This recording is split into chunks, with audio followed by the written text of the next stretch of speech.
우리가 매일 새벽 또 주일날 우리 함께 은혜의 말씀, 우리 히브리서의 말씀으로 나누고 있습니다. 통치자 되신 예수 그리스도, 저희가 금요일날 새벽에 또 우리 개척자 되신, 우리 구원을 개척해 주신, 처음으로 시하신 우리 완전하신 예수 그리스도에 대해서 주일날, 또 우리 인도자 되신 주님, 또 어제는 우리가 안식일의 주인 되신, 안식자 되신 예수 그리스도에 대해서 살펴보았습니다. 이제 오늘은 이 히브리서 전체에서 가장 중요한 핵심 주제이기도 한 대제사장 되신 예수 그리스도에 대해서 살펴보기를 원합니다. 오늘 4장 14절 말씀이 이렇게 시작됩니다. 우리 4장 14절 한번 읽어볼게요. 4장 14절입니다. 시작. 그러므로 우리에게 큰 대제사장이 계시니 승천하신 이 곧 하나님의 아들 예수시라. 우리가 믿는 도리를 굳게 잡을지어다. 여기 보면 이미 대제사장이라는 말 자체가 이미 특별한 유니크한 한 명밖에 없는 그 직분인데, 오늘 여기 보면은 큰 대제사장이라고 말하고 있습니다. 이제 보통의 그냥 아론의 자녀들에게서 낳은 그 레이지파의 그 제사장이 아니라 독특한 특별한 대제사장이 계신데, 그분은 바로 하나님의 아들 예수이시다. 저는 이 말씀이 참 감사한 게, 영어 성경에 보면은 We have the great priest라고 딱 나와 있습니다. 그러니까 이 말은 뭐냐면은 내가 가지고 있다, 내가 보유하고 있다, 나에게는 대제사장이 계신데 그분은 저기에 있었던 the priest가 아니라 저기에 있었던 이 그냥 날마다 역사 속에서 왔다 갔다 했던 그 대제사장이 아니라 나에게는 유니크한 더 큰 제사장이 계시다라고 얘기하고 있는 것입니다. 우리가 보통은 보면은 뭐 파키스탄이나 인도나 이스라엘도 마찬가지고요, 우리가 잘 아는 북한도 마찬가지고 그렇게 핵을 가지려고 합니다. 하지 말라고 온 세상이, 예전에 북한에서는 핵 만들 때 아스피린 하나 없어가지고 그 애들이 그렇게 다 굶어 죽고 막 그러는데도 어떻게든지 그거를 만들려고 합니다. 그 이유가 뭘까요? 그 보유한다라고 그러죠. 핵을 보유하고 있으면은, 그 하나를 가지고 있으면 재래식 무기를 막 수천 개를 갖고 있는 거하고는 이게 비교가 되지 않는 그것을 보유한다라고 말하고 있습니다. 말 그대로 오늘 같은 표현입니다. 나에게는 예수 그리스도를 나는 보유하고 있다라는 조금 교만된 표현 같기도 하고 조금 뭐라고 할까요? 예의가 없는 것 같기도 하지만 오늘 영어 성경은 정확하게 표현하고 있습니다. 나는 승천하시니 하나님의 아들 예수를 가지고 있다라고 말합니다. 심지어는 히브리서의 저자는 그 도리를 네가 믿고 있는 너는 예수를 가지고 있다라고, 나는 예수를 보유하고 있다라고 하는 그 믿음을 굳게 잡으라고 말하고 있습니다. 사랑하는 성도 여러분, 오늘 도대체 얼마나 이것이 중요하길래, 대제사장 되신 예수 그리스도가 어떤 의미이길래 이렇게 주님은 우리에게 히브리서의 저자를 통해서 그것을 가지고 있고 그 도리를 굳게 잡아서 흔들리지 말라라고 말씀하시는지 한번 살펴봤으면 좋겠습니다. 먼저 우리가 그 대제사장 제도를 알기 위해서는 구약에 도대체 이 대제사장이 뭔지를 간단하게 다 아시겠지만 한번 살펴봐야 되는데요, 아는 것처럼 구약 시대에는 자기의 죄를 씻는 방법은 유일하게 제사를 드리는 방법밖에 없었습니다. 그래서 제사장은 말 그대로 제사장은 진짜 말 그대로 3D 업종도 이런 3D 업종이 없습니다. 여러분들 지금 다 반팔 입고 나오셨잖아요. 이 아침에 이거 양복 입고 나오니까 저같이 이 더위를 많이 타는 사람은 그래서 아마 더위가 다 위쪽으로 올라가서 이렇게 됐는지도 모르겠습니다. 내가 이렇게 더위를 타는데 이 양복을 입고 다녀야 되는 거예요. 아무리 더워도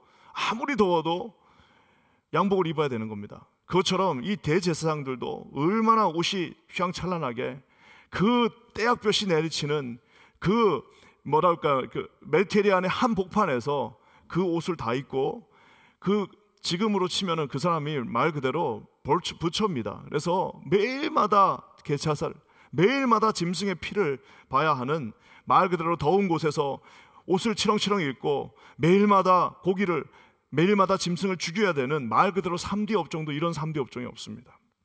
제사장은 자기가 씻을 수 없는 그 죄를 가지고 온 모든 백성의 그 동물들을 하나님 앞에서 잡는데, 그 잡는 방법도 그냥 이렇게 쑥 찔러서 죽이는 게 아니라 그걸 각을 뜨고 피를 다 뿌려야 되고 내장을 다 발라내야 되고, 이거 쉬운 일이 아닙니다. 아는 것처럼 모든 그 제사에 나오는 이스라엘 백성들은 다 자기가 자기 재물을 들고 나와야 됩니다. 아무리 가난한 사람이라도 비둘기 한 마리라도 정 안 되면 곡식이라도 가져와서 빠야 됩니다. 절대 빈손으로 나올 수 없습니다. 제사장 앞에 이 모든 것들이 갖춰졌을 때 통회하는 마음으로 그 재물을 들고 와서 제사장은 그것을 잡고 피를 뿌리고 내장을 뽑아내고 불에 태움으로 말미암아 없어지지 않는 죄악들이 사라지는데, 문제는 뭐냐면, 그러면은 사람이 매일매일 죄를 짓는데 이 이스라엘 백성이 그러면 생업을 포기하고, 만약에 정말 흠없이 되기 위해서는 생업을 포기하고 매일 나와가지고 제사를 드려야 됩니다. 제가 해결이 안 됩니다. 그렇기 때문에 말 그대로 우리도 지금 지내고 있는 용키푸라고 그러죠. 1년에 한 번 대속죄일에 그동안 밀렸던 모든 죄악들을 다, 민족의 모든 죄악들, 개인의 모든 죄들, 우리가 까먹었던 죄들까지 싹 다 싸그리 다 모아가지고 1년에 한 번 대제사장이 이 염키푸 대속죄일에 그 모든 죄의 문제들을 들고 가서 하나님 앞에 대표로 속죄를 하게 됩니다. 하코헨 하카돌이라고 합니다. 그래서 말 그대로 하코헨, 제사장은 대사장인데 하카돌, 아주 크신 그돌 하시다고 그러잖아요. 크신 위대한 제사장 한 사람이 그 모든 죄악들 다 끌고 들어가가지고, 자기가 다 끌고 들어가서 그 앞에 지성소에서 하나님 앞에 1년에 한 번 속죄를 요구하고 부탁하고 하나님 앞에 드립니다. 이 대제사장은 대단한 것 같지만 그 역시 문제가 있습니다. 자기도 지금 그게 필요한 거예요. 자기도 그 죄와 속죄가 필요한 사람이, 자기도 완전하지 못하지만 본인의 죄는 또 따로 해결해야 됩니다. 이 불완전한 이 사람, 하지만 가장 필요한 그 사람.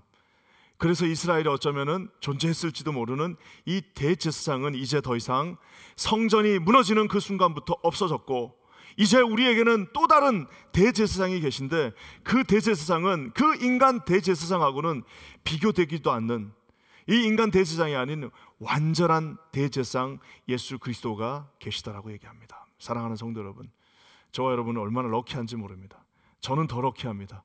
만약 제가 옛날에 태어나가지고 혹시라도 어떻게 해갖고 대제사장 가문에 들어갔더라면 매일 고기를 잡아요.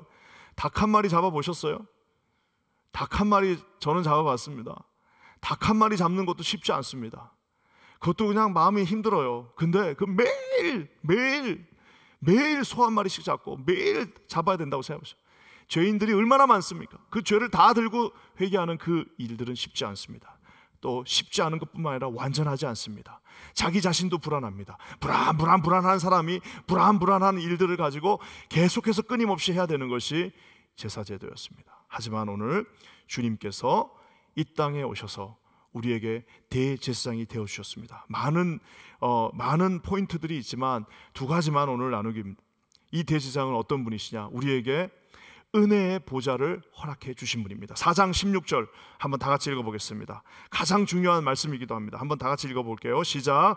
그러므로 우리는 긍휼하심을 받고 때를 따라 돕는 은혜를 얻기 위하여 은혜의 보좌 앞에 담대히 나갈 것이니라. 여러분, 이게 은혜만 있어도 안 되고 보좌만 있어도 안 됩니다. 보좌는 말 그대로 킹스 트론이에요.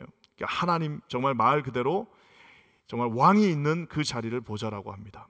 하나님의 자리, 하나님이 계신 곳, 왕이 있는 곳, 위엄과 정말 통치가 있는 곳, 그곳에서 명령하면 다 돼야 되는 곳, 우리 같은 범인들은 갈 수 없는 곳, 그것이 바로 보좌입니다. 근데 그 앞에 형용사 하나가 더 붙습니다. 보좌는 보좌인데, 그러니까 저와 여러분들은 이 보좌에 절대 갈 수 없습니다. 하나님이 계신 이 보좌 앞에는 아무도 설 수 없습니다. 모세도 눈을 가리고 그 앞에 섰던 것처럼 저와 여러분은 그 보좌 앞에는 설 수 없지만, 오늘 주님이 그 앞에 또 다른 형용사 하나를 넣으시면서 그 보좌는 은혜의 보좌가 되었습니다. 예수 그리스도를 말미암아 은혜의 보좌, 주님이 주신 그 은혜가 있는 왕의 자리에 나갈 수 있습니다. 은혜가 흐르는 그 자리에, 은혜가 흐르고 넘치는 그 자리, 하지만 왕이 계신 그곳, 그 두 가지가 합쳐져서 은혜의 보좌가 되었습니다. 만약에 보좌만 있었으면 저와 여러분은 그 앞에 설 수도 없어요. 무서워서 설 수도 없습니다. 죄가 어떻게 하나님 앞에 설 수 있습니까? 죄가 있는 인간이 어떻게 하나님 앞에 설 수 있습니까? 하지만 그 자리는 은혜의 보좌. 비록 잘못한 일들이 있고 어제도 잘못했어요. 어제도 하나님 앞에 죄를 지었습니다. 하지만 은혜가 있는 보좌 앞에는 설 수 있습니다. 그러면서 주님 어려워하지 말고 심지어는 담대히 서라라고 말하고 있습니다. 자격이 없다고 그래가지고 내가 그 앞에 어떻게 나가, 그래도 내가 양심이 있지, 하나님 앞에 어떻게 나가냐, 나도 양심이 있다, 안 나가는 그게 죄 짓는 거예요. 나는 양심이 있다 그래갖고 내가 어떻게 하나님 앞에 서냐라고 하면서 내가 하나님 앞에 설 수 없다라고 하면서 그렇게 하지 말라라는 겁니다. 아무리 큰 범죄를 했다 할지라도 그 은혜의 보좌 앞에 일단은 담대히 나간, 하나님의 어떤 치시고 우리 하나님께서 우리에게 잘못해갖고 한 대 맞을 때 맞더라도 그 보좌 앞에 나가서 하나님 앞에 담대히 서라라고 말씀하고 있습니다. 은혜의 보좌가 우리에게 공급해주는 두 가지가 있습니다. 첫 번째는요, 오늘 말씀에 뭐라고 나와 있습니까? 긍휼하심을 받는다라고 얘기하고 있습니다. 우리가 이 대제사장 제도를 가장 잘 설명할 수 있는 것 하나가, 만약에 이 시대 21세기 우리에게 있다면은 온전하진 않지만 그나마 변호사 제도가 조금 비슷할 겁니다. 우리가 어떤 사람이 죄를 졌어요.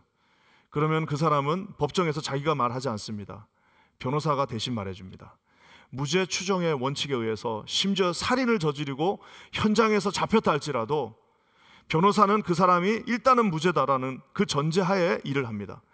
그러니까 이게 참 제도 자체는 이제 약자를 보호한다고 하지만, 여러분 우리가 미국에서 심지어 자기 와이프를 죽여도 무죄가 됩니다. 변호사만 아주 센 사람 하나, 정말 자기 재산 다 갖다 놓고 그 변호사 하나만 잘 쓰면은 살인을 저질러도 무죄가 되고, 여러분 이것이 바로 이 변호사라고 하는 좋은 제도가 있는 것 같지만 그 약점들이 그곳에서 이렇게도 발휘됩니다.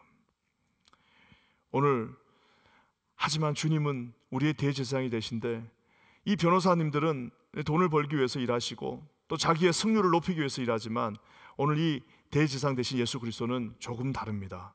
긍휼하심을 받는다라고 얘기하고 있습니다. 우리의 아버지 되신 우리의 예수 그리스도는 우리의 연약한 죄의 문제들, 저와 여러분들이 정말 어떻게 보면 우리가 악하기 때문에 지은 죄들, 또 우리가 약하기 때문에 지은 죄들, 악해도 죄를 짓지만 약해도 죄를 짓습니다. 약해서 지은 죄들, 악해서 지은 죄들 다 어떻게 하겠습니까? 하나님 앞에 우리가 나아갈 때 그분은 우리를 긍휼히 여기신다라고 얘기하고 있습니다. 물론 우리가 그래서 그것을 또 악용하면 안 되겠지만, 어쨌든 주님은 긍휼의 강이 흐르시는 그 보좌에 계시다라고 말하고 있습니다. 사랑하는 성도 여러분, 우리 주님께서 이 긍휼로, 이 컴패션으로 저와 여러분의 모든 죄악들을 용서해 주셨습니다. 심지어는 예수님 옆에서 그냥 이제 한 15분 정도 있으면 숨이 넘어갈, 평생을 죄를 지면서 살아가지고 세상 법정은 그에게 사형을 선고했고 이제 한 10분 15분 후면 이제 숨이 넘어갈 그 사람이, 주님 저를 기억해 주세요, 저를 기억해 주시오라는 그 한마디 말에 네가 나와 함께 낙원에 있으리라 말씀해 주신 그분은 우리에게 끊임없는 컴패션을, 끊임없이 우리를 긍휼히 여기시는 하나님 아버지라는 사실을 반드시 기억하시기를 주님의 이름으로 간절히 축원합니다. 여러분, 우리 하나님은 더 좋은 이유가 있습니다. 이러고 끝나도 좋은데 거기에 또 하나가 더 붙습니다.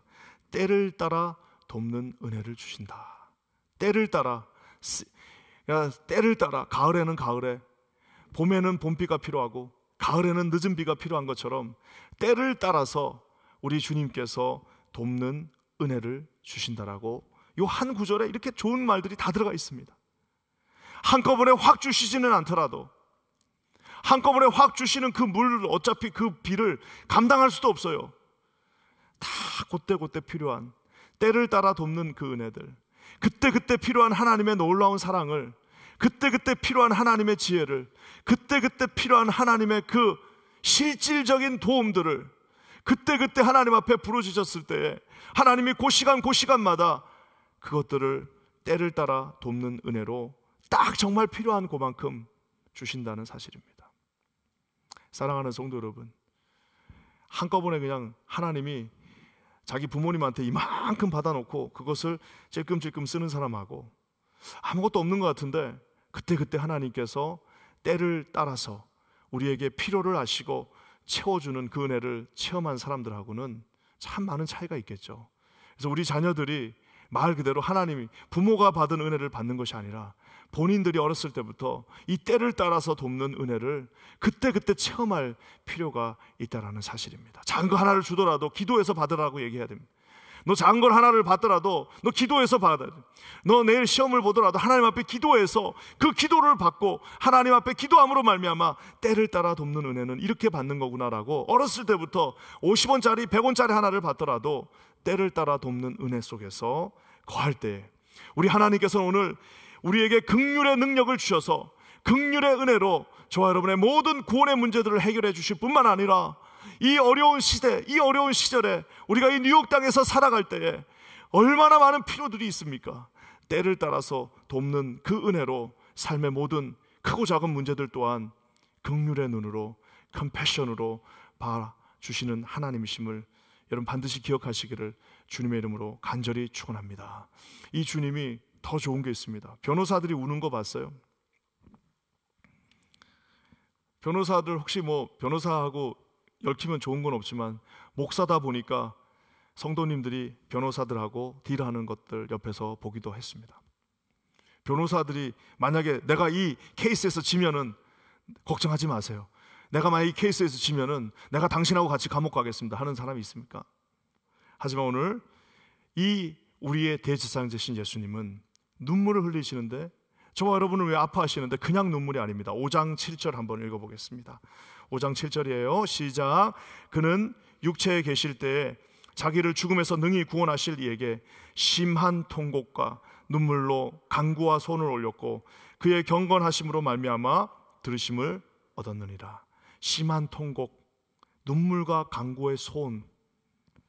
주님께서 진실하게 기도하셨고 온 힘을 다해서 눈물을 흘리면서 기도했는데 그 장면은 두 장소에서 오버랩됩니다.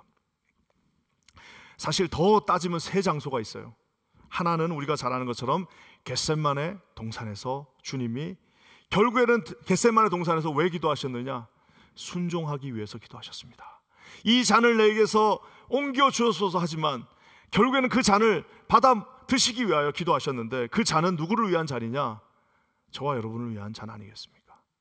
주님은 또 한 번 심하게 통곡하시면서 눈물 흘리셨습니다. 십자가상에서 우리의 모든 죄악들을 용서해달라고 하면서 통곡하시면서 아바 아버지 하면서 우셨으며 결국에는 우리 모두의 죄악을 십자가상에서 도말해 주셨습니다. 우신 장소 하나 더 있어요. 요거는 우리가 잘 안 넣는데 나사로가 죽었을 때도 우셨습니다. 아파하셨습니다. 결국 우리 주님은 여기에 통곡과 눈물로 간구와 손을 올렸다라고 얘기하고 있습니다. 이것을 사도 바울은 우리가 잘 아는 로마서 8장에서 우리의 연약함을 성령께서 도우시는데 마땅히 기도할 바를 정신이 없어요. 막 고난이 다가오니까 뭘 기도해야 될지도 모릅니다. 막 나중에는 막 나사가 풀려버려가지고 도저히 내가 뭘 어떻게 기도해야 될지도 모르는 그 순간에 오직 성령이 말할 수 없는 탄식으로 우리를 위하여 말할 수 없는 탄식, 즉 눈물과 통곡과 말할 수 없는 하나님 앞에서 그 탄식, 하나님 앞에서 흥얼거리시면서 저와 여러분을 위하여 친히 간구하신다라고 이야기하고 있습니다. 그러니까 여러분 기도가 안 되면 그냥 아버지 한숨 쉬면서 아버지 해도 30분만 앉아서 아버지 해보세요. 거기에서 오는 평안함이 있습니다. 사랑하는 성도 여러분, 그 다음 구절에는 뭐라고 나와 있냐면은 성령이 마음을 살피시는 이가 성령의 생각을 아시나니 이는 성령이 하나님의 뜻대로 성도를 위하여 간구하신다라고 얘기해요. 처음에는 아무것도 몰라고 아버지 하면서 어떻게 해야 됩니까? 아버지 하면데 기도하다 보면 성령께서 하나님의 뜻대로 우리를 위하여 간구해 주신다라고 얘기하고 있습니다. 저는 이 말씀 믿습니다. 처음에는 막 기도가 여기 갔다 저기 갔다가 하나님 살려주세요 기도하는데 나중에 기도하다 보면 하나님의 뜻대로 성도를 위하여 성령께서 함께 탄식하시며 기도해 주시고 결국에는 하나님의 뜻대로 우리가 가게 된다라는 사실입니다. 사랑하는 성도 여러분, 그래서 그 유명한 결국에는 사도 바울의 신앙의 핵심이자 로마서의 가장 아름다운 구절 뭐예요? 하나님을 사랑하는 자 곧 그 뜻대로 부르심을 입은 모든 자들은 하나님께서 협력하여 선을 이루신다. 결국에는 승리하게 해 주신다 말씀하고 계십니다. 그 승리의 기본에는, 그 승리의 원천에는, 그 승리를 이루시는 분은 바로 대제사장 되신 예수 그리스도라는 사실을 사랑하는 성도 여러분 반드시 기억하시고 오늘 하루도 승리하시기를 주님의 이름으로 간절히 축원합니다. 대제사장 되신 예수 그리스도가 계십니다. 좀 뻔뻔한 것 같아도 은혜의 보좌 앞에 담대히 나갑시다. 나 정말 내가 사람도 아니야. 난 사람도 아니야. 나 진짜 나쁜 사람이야. 난 진짜 안 돼. 그래도 아침에 일어나시면 무릎 꿇고 은혜의 보좌 앞에 담대히 나가셔야 됩니다. 또한 우리 하나님께서는 눈물과 하나님 앞에 간구해 주시는 우리의 중보자 되시고 보혜사, 우리를 도와주시는 성령님이십니다. 지금 바로 옆에 계시잖아요. 바로 이 옆에 우리와 함께 계십니다. 그 주님 앞에 우리와 함께 눈물 흘려주시는 성령님 앞에, 탄식하시는 우리 성령님 앞에 우리 연약함들을 다 토해내시고 우리 주님 앞에 합력하여 손을 반드시 하나님의 뜻을 구하며 이 연약한 인생, 이 악한 세상이지만 승리하시는 저와 여러분 되시기를 우리 주님의 이름으로 간절히 축원합니다. 주님이 반드시 여러분 손 붙잡아 주십니다. 반드시 아무리 어떤 어려움이 있다 할지라도 주님이 나갈 길을 열어주십니다. 그 주님을 꽉 붙잡고 하나님 앞에 겸손하게 무릎 꿇고 오늘도 승리하시는 저와 여러분 되시기를 주님의 이름으로 간절히 축원합니다. 기도하겠습니다. 하나님 감사합니다. 오늘도 우리 하나님 앞에 담대히 나갑니다. 우리 주님을 우리가 가지고 있다라고 아버지 좀 뻔뻔스럽지만 담대히 주님 앞에 선포하며 나아갑니다. 마땅히 기도할 바를 알지 못하지만 하나님 성령님 의지하고 나갑니다. 오늘 이 자리에 함께하여 주시옵소서. 우리 사랑하는 모든 성도들의 그 가슴 아픈 기도 제목을 주님이 가장 잘 아시오니 하나님 아버지 긍휼의 주님, 은혜의 보좌를 허락해 주신 주님, 우리에게 때를 따라 돕는 은혜를 주신 하나님 아버지를 믿고 신뢰하며 담대히 보좌 앞에 나가는 우리 사랑하는 모든 성도들 되게 하여 주시옵소서. 그렇게 하실 주님을 찬양하며 예수님의 이름으로 간절히 기도합니다. 아멘.